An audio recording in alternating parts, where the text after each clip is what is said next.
ಓಂ ಶ್ರೀ ಗುರುಭ್ಯೋ ನಮಃ. ಶ್ರೀಮಾತ್ರೇ ನಮಃ.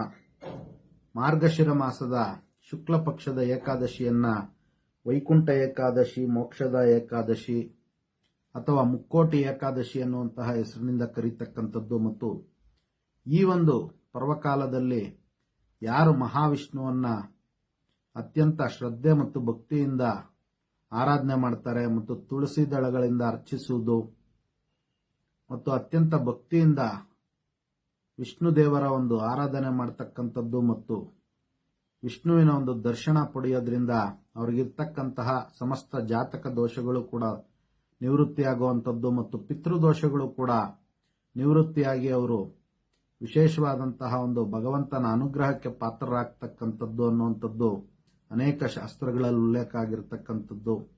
ಆದ್ದರಿಂದ ಎಲ್ಲರೂ ಕೂಡ ಈ ಒಂದು ವೈಕುಂಠ ಏಕಾದಶಿಯನ್ನ ಆಚರಣೆ ಮಾಡಿ ಯಥಾಶಕ್ತಿ ಭಗವಂತನ ಒಂದು ಕೃಪೆಗೆ ಪಾತ್ರರಾಗ್ರಿ. ಎಲ್ಲರಿಗೂ ಕೂಡ ಭಗವಂತನ ಒಂದು ಕೃಪಾ ಆಶೀರ್ವಾದ ಇರಲಿ.